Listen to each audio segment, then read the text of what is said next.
Alright, welcome back to Coop's Collection. Today I've got my first ever CGC submission. So CGC is a grading company similar to PSA or Beckett BGS. They are very well known for grading comic books, and they recently got into grading Pokemon and Magic. I think are the only two types of cards they're grading right now. I am sending about 25 cards as kind of a test run. Normally I send a PSA if I'm adding cards to my collection. These cards I'm not really looking to add to my collection necessarily, or I've sent versions of them off to PSA already to hopefully get 10s to add to my collection. And this is really a foray into grading cards to immediately turn around and sell once I get them graded. I don't know what the market for CGC cards really is right now, just because it is still a young grading company, but willing to test the waters and see how things go. So I'll show you what I've got. One thing that's pretty cool about CGC is it does have subgrades similar to Beckett. So instead of just a single grade 1 to 10 like PSA does, it'll give the corners a 1 to 10, the edges, the surface, and the centering. So those 4 categories, and those all feed into the overall grade that the card will get. So these are going to be going off to Ludkins. Ludkins is acting as a middleman for CGC as well right now. It's going to end up being about $15 per card to get graded, and then hopefully I can turn around and sell them. So we'll see. The first 3 cards are actually all going to be the Charizard V promos. I've got 3 of these because I opened up 3 more Elite Trainer boxes. And actually, some of our Elite Trainer box pulls are going to be in this submission as well. So there's the 3 Charizard Vs. I've got a Cinescorch V Max from Darkness Ablaze. Pretty cool looking card. Alright, then I've got a Dreadnought V Max, which I just pulled in a Champions Path ETB. I also pulled the Secret Rare version of that same Dreadnought V Max card, so that's pretty cool. And I'm not a huge Rainbow Rare fan, and the reason I'm not sending these off to PSA, I haven't sent any Dreadnought Vs or really any Rainbow Rares off to PSA. So I figured this would be a good test bed to see kind of how CGC grades these cards. So there's Dreadnought V Max. Secret Rare, I pulled a Kabu V Max, a Kabu Secret Rare from Champions Path. And then I pulled a Gardevoir V Max Secret Rare as well.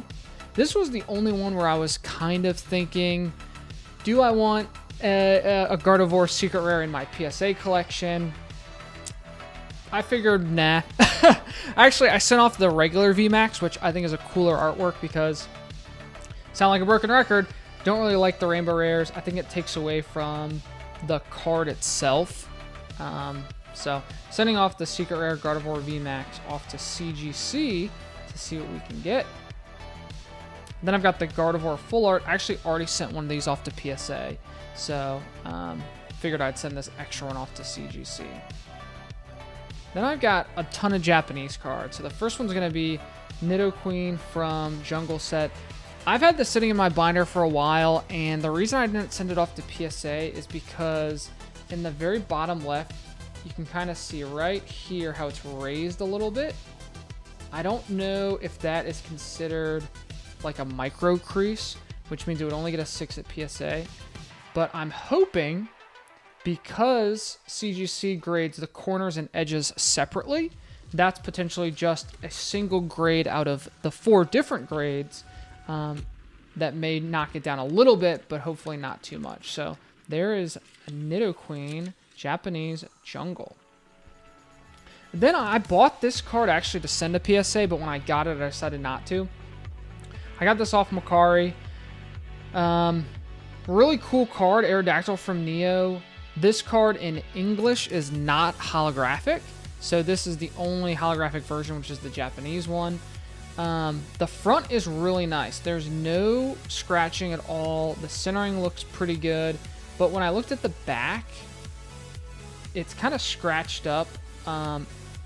It's tough to tell because it's in a it's in a card saver and a sleeve, but the back just kind of seemed a little beat up.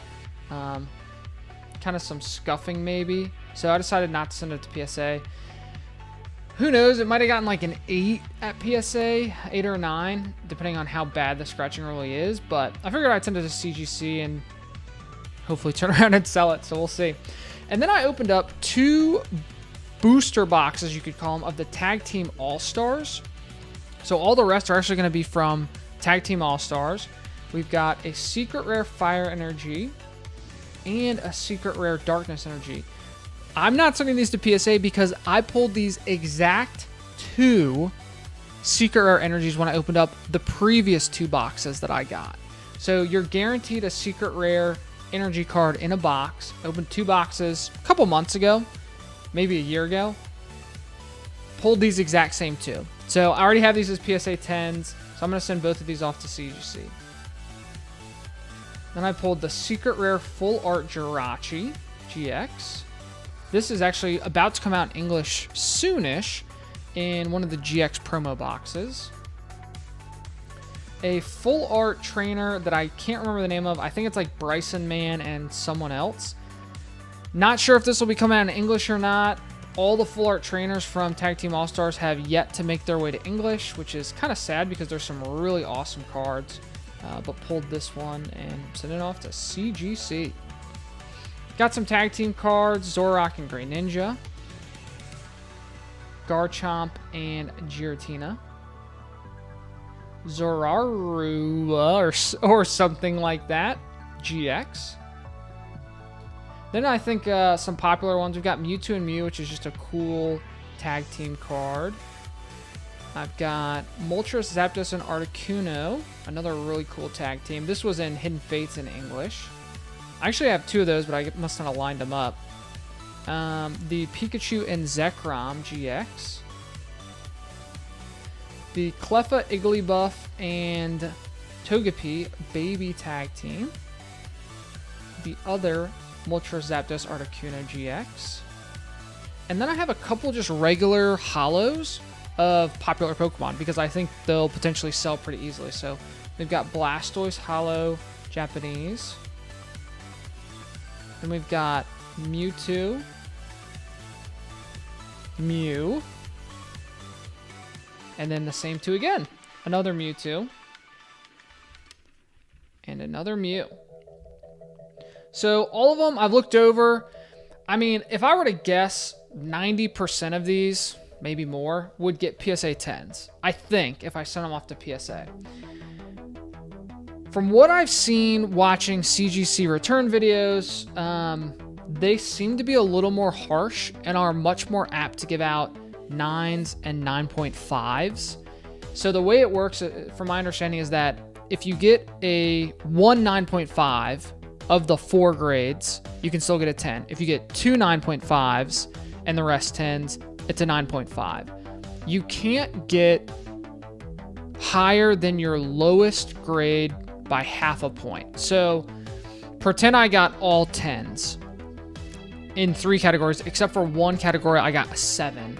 I think the highest I can get is like a 7.5, but I'm not sure exactly how the subgrading to the regular grade works. So we'll see. Like I said, this is my very first CGC submission. We've got a pretty good amount of cards, I think, for a first submission. Pretty excited to see how they get returned. From my understanding, again, it's CGC. So CGC's returns is like 30 days right now, which PSA is 6 to 8 months, which has just been hard to deal with. I have some really, really nice cards at PSA, base set Charizards, and some other really awesome cards that they've been there for 4+ months right now, and I probably won't see them for another 2 to 3. So if I get these back in 30 days, like they say is the turnaround, that's pretty awesome. It makes it easy to immediately turn around and potentially sell them on eBay or Facebook and stuff like that. So we'll see how it goes, but that's what I've got for you today. Thank you so much for watching. Appreciate it. If you like this video, go ahead and smash that like button. It really helps me out. If you like this sort of content, go ahead and subscribe to my channel so you get notified when I post new videos. I'll see you in the next one. Peace.